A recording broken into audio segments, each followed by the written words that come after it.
Fala galera, mais um vídeo aqui no canal. Antes de qualquer coisa, já começa se inscrevendo aqui no canal do YouTube. Faz like, dá dislike, faz o que quiser, mas pelo menos dá engajamento pra gente, pelo amor de Deus, para que a gente consiga continuar esse vídeo.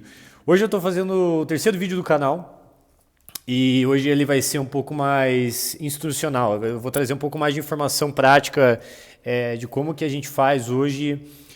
Como que a gente poderia fazer do zero um marketplace hoje de sucesso, e eu separei isso em 5 passos que eu acho que vai ser legal de compartilhar. Então, se você já quer me ajudar, pelo menos compartilhe, faz um comentário aqui no vídeo, exatamente para a gente conseguir se ajudar. Beleza? Vamos para frente então. Então, o vídeo que eu quero trazer aqui hoje é especialmente falando de como que, de todos esses anos que a gente teve de experiência de marketplace, construindo marketplace exclusivamente de serviço, tá? Então, tiro aqui da frente um pouco o e-commerce e tal, que são extremamente focados em produto, mas mesmo assim, se você está criando um marketplace de produto, eu acho que muitos dos passos aqui que eu vou falar vão encaixar naquilo que você está fazendo nesse momento. Já lembro, né, que eu estou fazendo esse vídeo no domingo, então eu vou gravar alguns vídeos aqui no domingo, estou aqui no escritório, então, o único momento que eu tenho para fazer, ou é agora, ou é final de semana, ou é à noite. Inclusive, a Carol está aqui comigo também, acompanhando aqui do meu lado. Então, por favor, compartilhe esse vídeo. Beleza? Então, fiz inclusive umas anotações aqui para passar, que é o seguinte. Quando a gente vai definir um marketplace, basicamente por conceito, marketplace ele é um ambiente digital, é como se fosse uma loja de multimarcas. Então eu não sou fábrica, eu conecto um cliente que está com uma certa demanda de compra com algum seller, algum fornecedor que está disponível para vender alguma coisa, seja produto ou serviço. Na prática, o conceito é isso. É como se fosse uma loja de ponto, só que digitalmente. Então você conecta duas pontas aqui, seja cliente ou fornecedor, tá? Um marketplace, por essência, você pode ter várias frentes, tá? Então a gente vai focar aqui no nosso negócio, que na Zins a gente definiu por conectar principalmente duas pontes, tá? Que é um lojista, né? Uma pessoa que está precisando abrir uma loja, com construtoras e empreiteiras para execução de obra e reforma. E a gente vai se basear nisso. Então, se caso você está pensando em abrir um marketplace, está construindo nesse momento, eu vou compartilhar aqui o que eu acredito que é o primeiro passo, os 5 passos, na verdade, que são definitivos para você fazer algo com sucesso, tá?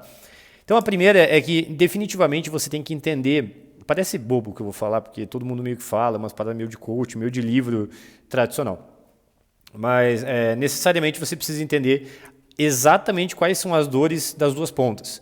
É importante entender que para você como empresa marketplace, você precisa atender duas frentes. E quando você fala atender duas frentes, você tem que entender que o teu fornecedor, que a gente pode chamar de seller, a gente pode chamar de prestador, a gente pode chamar, enfim, de fornecedor, ele necessariamente precisa gostar daquilo que você entrega para ele, assim como o seu cliente, o buyer, né, ou o comprador, enfim.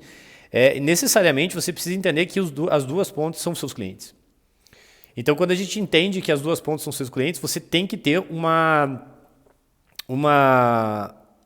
área de atendimento para as duas pontas. E quando você entende isso, inclusive uma das OKRs aqui da empresa atualmente é realmente entender que todas as áreas que a gente tem de frente a alguém, a gente entende que está no centro da empresa. Então ele não é meramente um fornecedor em que eu vou fazer um negócio de prazo e preço e ele vai me entregar. Não, na verdade ele é um cliente meu, que se eu não tiver ele, o meu cliente também não vai ter um prestador de serviço, logo eu não vou ter um match. Logo, nada vai funcionar. Então, como eu não sou executor, eu necessito daquela base. Entendido esse conceito, a gente parte do princípio em que eu preciso entender o que aquele seller ou aquele buyer tem de dor.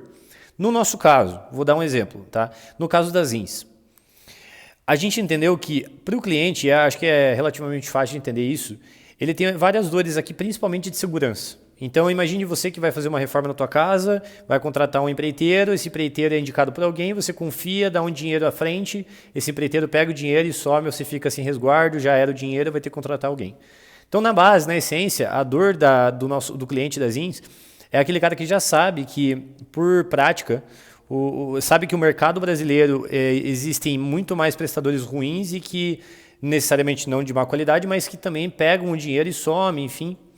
e aí pega o dinheiro dele. Então ele tem uma baixa credibilidade de mercado e por conta disso ele sente uma dor de má segurança, né? Ele não sente confiança em quem ele está contratando. A segunda dor é principalmente por conta disso, ele sabe que ele pode tomar um calote, né? Um calote seria um golpe, na verdade, né? Em que aquele prestador pega o dinheiro e some. Então, pense isso na tua reforma, por exemplo, na tua casa. Você vai fazer uma reforma e você tem 50 mil reais para gastar, dá 30 mil reais para o cara some e aí de repente você vai ter que contratar um outro. Então, na conta rápida aqui, isso vai se tornar no mínimo 80 mil reais, porque você vai ter que contratar um outro cara e digamos que esse outro cara vai custar 50 mil, então você vai ter que gastar de novo os 30 mil, entendeu a conta? Na essência, essas dores. E principalmente você tem dores de atraso. Então, como o prestador de serviço tende a ser ruim, ou tende a ter uma má gestão financeira na obra, ele acaba atrasando essa obra e aí no final do dia você tem, para o meu cliente aqui, você tem uma dor gigantesca de atraso. Beleza? Então, são essas dores principais que o meu cliente sente. Do outro lado, deixa eu tomar uma água. Do outro lado, a gente tem os nossos sellers, são os prestadores de serviço. E a gente entende que o prestador ele tem dificuldade de inadimplência, então muitos clientes que deixam de pagar, né? Então isso é uma dor gigantesca. Você tem os prestadores que não têm acesso a grandes marcas para poder fazer obras comerciais, e aí eles gostariam, às vezes tem boa qualidade, mas não tem acesso, não tem um bom contato comercial. Então, poucas obras comerciais boas de atender.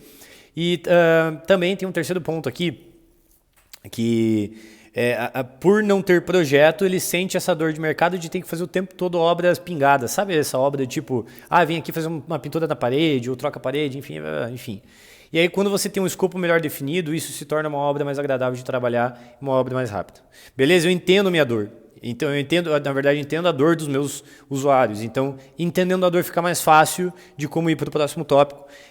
E um último tópico aqui que eu falo sobre isso é que, necessariamente, os marketplaces, por essência, ele precisa conectar mais de uma ponta, mas a minha recomendação evite passar de 3 canais. Quanto mais canal você tiver, mais gente você vai precisar atender. Tá? Aqui nas Zins, além do lojista, né, o franqueado que está abrindo a loja, o prestador de serviço, a gente tem as redes, né, as redes marcas, né, as franqueadoras que nos indicam para seus franqueados. Então eu tenho que ter 3 canais de atendimento. Isso é custoso, isso é caro, isso toma dinheiro, mas para o meu negócio fez sentido porque como eu trabalho com parcerias, as marcas trazem os leads, logo eu não preciso investir em tráfego, então isso economiza. Enfim, para o meu negócio fez sentido, mas eu tenho que parar aqui. Eu teria várias oportunidades. Então, imagine eu conectar também uma loja de material de construção ou um fornecedor de ar-condicionado. Enfim, eu poderia entrar em várias searas aqui, só que, cara, cada vez que você entra em uma seara, sempre assim, sempre que você mete a sua mão, você poderia ir cada vez mais longe. Isso vai te dar trabalho e eu recomendo você não fazer isso. O iFood mesmo, dá para ver que ele se limita a 3, que é o motoboy, né, o entregador, o seller, que são os estabelecimentos, e os compradores, que são nós, os consumidores. E eles param ali. O restante são produtos digitais, ou agora eles criaram um iFood benefício e tal. Mas mesmo assim, gente, pense que eles hoje transacionam, se não me engano, alguns bilhões por ano. Então, eles ainda têm, além de ter força, mesmo assim eles se limitam à quantidade. Então, acho que esse é o tópico principal, inicial, antes de qualquer coisa, se você está começando agora. Mas se você já passou por esse tópico, a gente vai por um segundo passo, tá? Que eu desenhei aqui, pensei que é uma dificuldade grande aqui para a gente, que é a prospecção contínua, tá? Quando você tá abrindo uma empresa qualquer, você geralmente tem só uma frente, você quer saber como adquirir mais clientes. E aqui também você tem essa dor, só que agora você tem uma dor dobrada, você tem que criar sempre 2 empresas ao mesmo tempo. Por isso que é tão difícil o marketplace, porque você está criando produto para as 2 frentes e aí você tem que sempre ponderar para quem você está criando. Então, será que agora eu dou mais, foco o meu produto mais para atender mais os meus prestadores, os meus clientes, no meu caso também as redes, né? Então, isso é muito difícil. E aí, dado isso, quando você tem um marketplace, você tem que inclusive ter frentes de prospecção contínua. Tá? Então você tem que ter um canal aqui de aquisição o tempo todo, no meu caso, para as redes, né, para as marcas. Eu tenho que ter uma forma de trazer lead, que são os lojistas, que no meu caso são as marcas, entende? Então por isso que eu tenho 3 frentes, porque necessariamente a marca nos indica, então ela que traz aqui para o meu funil de vendas necessariamente o meu lead, tá? E aí eu tenho uma outra frente, são os sellers, são os prestadores. Por essência, eu preciso estar continuamente navegando em novas bases. No meu caso, novamente, eu estou trazendo aqui o que a gente faz nas ZINs. É um pouco ainda mais difícil porque eu não trabalho com regionalização, que seria meu sonho.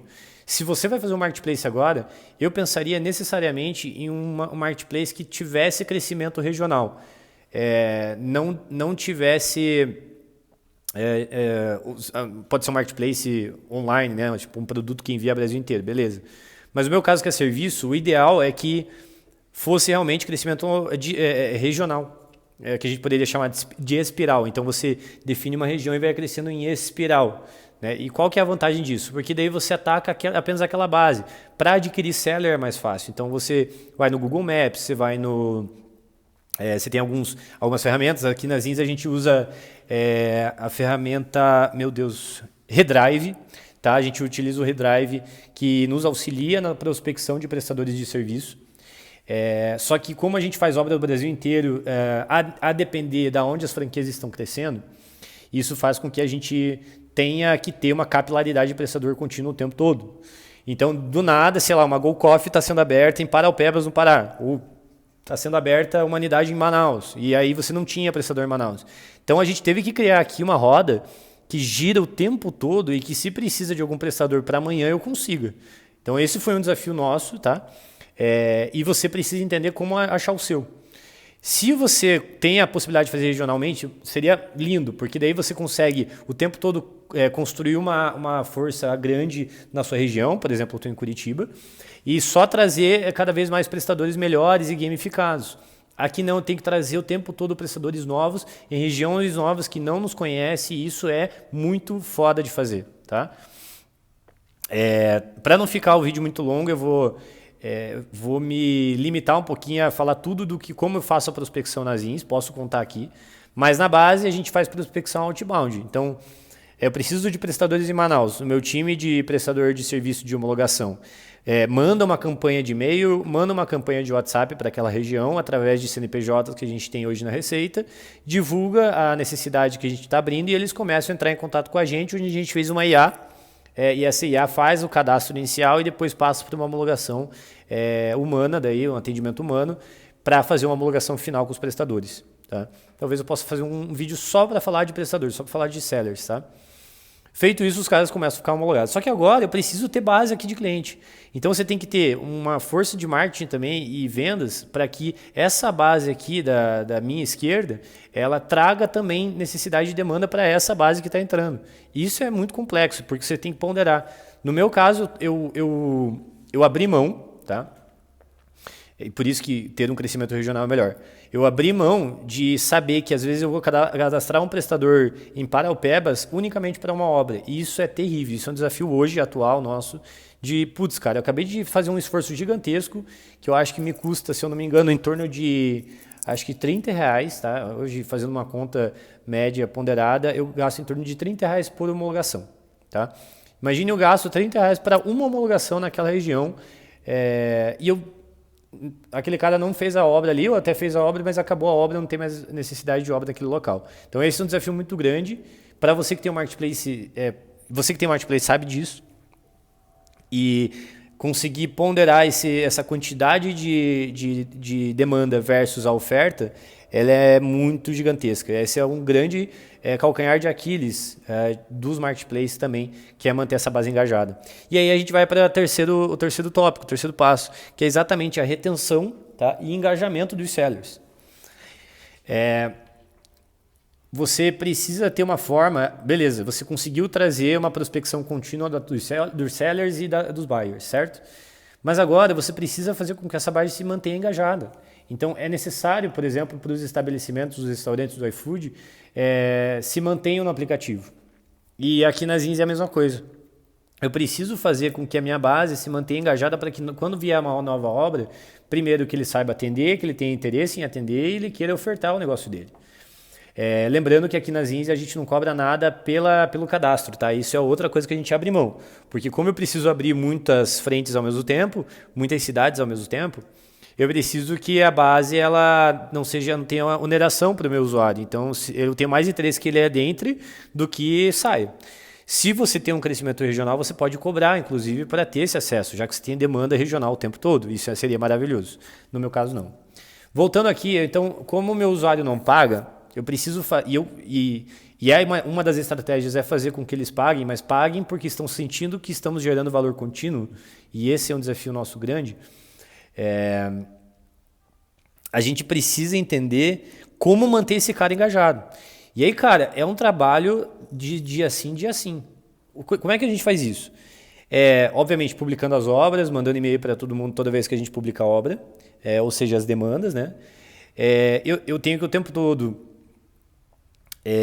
mandar notificações e e-mails para eles de outras coisas. Então, vou dar um exemplo. A gente criou um grupo de WhatsApp chamado Comunidade Zins, que é um grupo fechado, só os Zinzers podem falar, então só a gente pode falar, exatamente para não criar uma coisa maluca.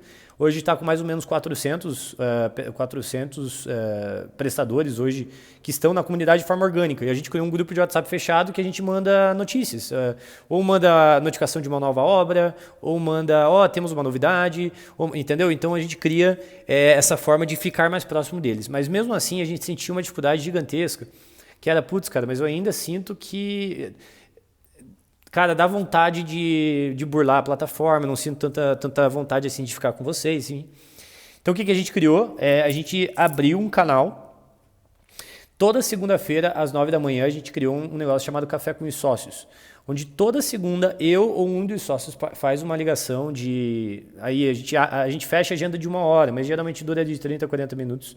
Então toda segunda, às 9 da manhã, a gente abre um canal de atendimento, um canal, na verdade, de conversa, onde inicialmente era só para trocar ideias e ouvir críticas. Agora a gente faz pelo menos um treinamento sobre algum assunto e repete esse treinamento, né? Então no meu caso, como fazer uma boa visita em loco, como fazer uma boa visita comercial, como fazer uma boa proposta, como fechar mais venda, como cuidar de fluxo de caixa. A gente traz convidados externos, sempre faz um treinamento e sempre abre um bloco para críticas e sugestões.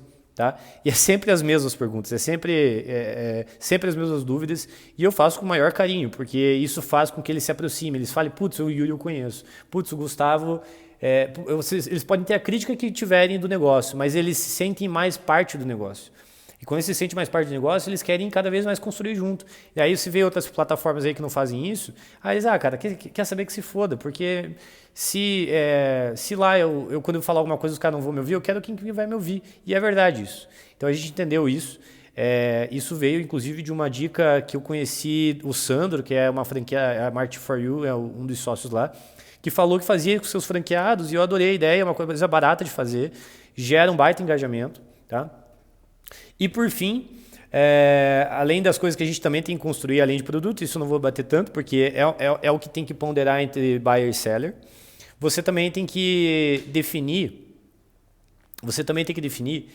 que vai ter os prestadores mais engajados, os melhores prestadores, os melhores sellers. E esses melhores sellers não querem estar nas mesmas reuniões que os novos. Não por preconceito, mas porque, putz, cara, é o mesmo assunto, já passei, já estou vendendo mais, já tenho mais dinheiro, já entendi o modelo, não quero bater na mesma tecla. Então a gente criou um outro canal, esse canal está muito novato ainda, mas a gente criou um canal eu até esqueci a sigla de tão poucas vezes que a gente acaba utilizando, mas é necessário, que é um comitê dos principais prestadores. Então a gente criou, acho que é CPTT, alguma coisa assim, acho que é Comitê dos Principais Prestadores INS, ZPPZ, CPPZ. Então, Comitê dos Principais Prestadores INS, tá? E aí a gente conversa, uma reunião sem frequência, que a ideia é trazer, estamos pensando em fazer mudanças X, Y, Z, e a gente quer a opinião deles. E aí realmente uma construção mais a quatro mãos, onde a gente conversa com eles e dá sugestões do que a gente quer fazer, e eles nos dão críticas do que eles acham da opinião deles. Tá? Beleza? Então, esses são os 3 passos. Os últimos 2 passos, aí eu quero focar aqui, que é processo para tudo. Cara, tem que ter, como é marketplace, você vai trabalhar com volume, no meu caso o ticket médio é alto, já é um volume trabalhoso, imagine para quem faz um ticket médio baixo, então quem vende aí R$ 200, R$ 300, R$ 1.000, no meu caso é R$ 80.000, então o meu ticket é alto. Então, algumas coisas eu tenho menos volume e isso me facilita a vida. Ao mesmo tempo que se alguém te vende R$ 200, R$ 300, R$ 1.000, a tua volumetria é alta, então você tem que ter um processo estruturadinho para tudo, para que você trabalhe por exceção e não trabalhe por demanda o tempo todo. Então, como fazer, como ter entrada de novos prestadores? Então, no funil de vendas carrega para cá, quando carrega para cá joga para o time de sellers, esse time vai prospectar, essa prospecção vai entrar, vai fazer homologação, isso vira uma roda girando, tá? Então, como fazer entrada, como fazer demissão de prestador. Cara, tem que ter um jurídico muito bem amarrado, porque você como marketplace tende a se ferrar mais, você faz parte da cadeia. E então você tem que se proteger, entender que você faz parte da cadeia e assim como o Mercado Livre e o iFood, ele também tem que se isentar de algumas responsabilidades. Não é porque um cara que foi homologado e fez uma cagada lá que nem uma franqueadora que vende para um franqueado e recebe um processo trabalhista da loja, sendo que a marca não tem nada a ver com a loja. Então é a mesma coisa. Financeiro, como fazer a transação financeira? Putz, o cara vai pagar por aqui, você vai ter um split automático ou não? Se não, como é que vocês vão fazer essa gestão financeira?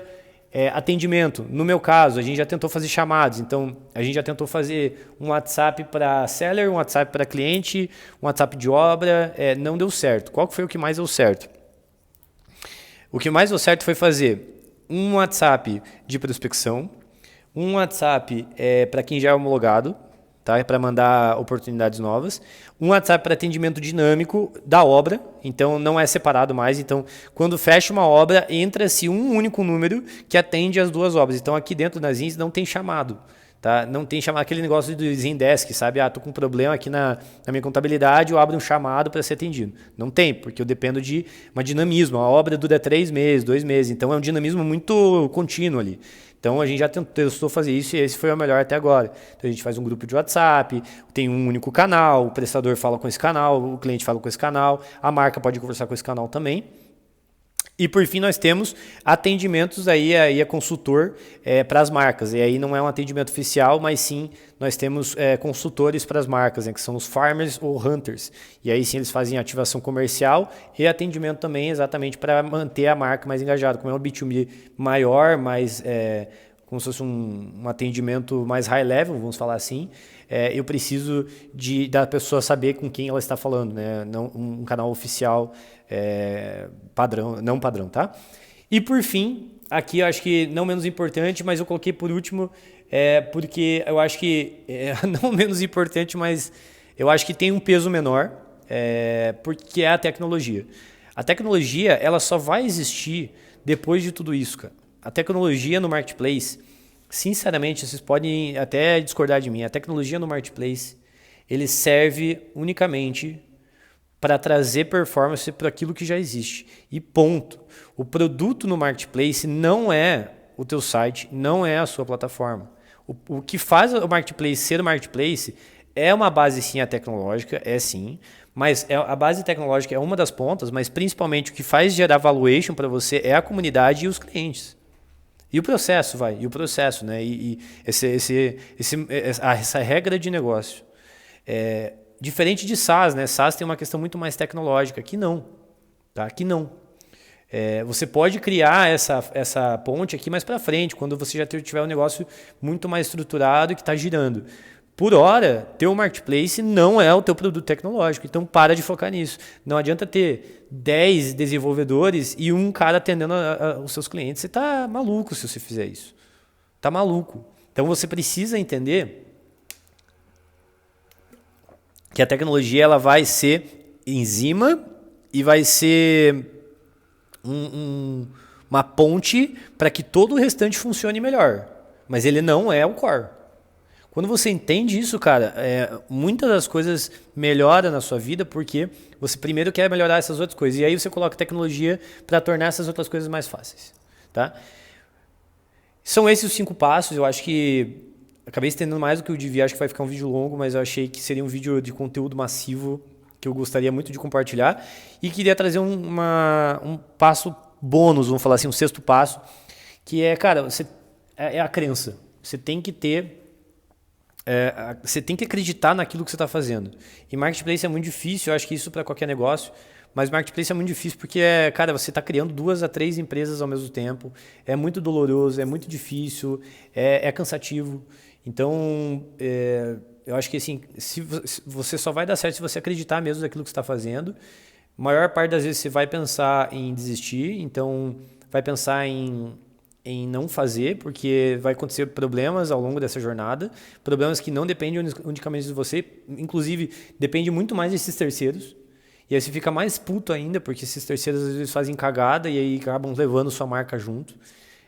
Você vai sim levar processo, você vai sim levar Procon. Então, cara, se você está pensando em fazer, eu sou desencorajador. Eu não aconselho que você faça, porque é foda pra caralho. Mas se você tá afim de fazer, cara, faça, mas se for para fazer, faça com vontade. Beleza? Acho que é isso, cara. Lembrando, curta, compartilhe, comente aqui se você acredita nisso que eu falei ou não. E espero que vocês gostem. E é nóis.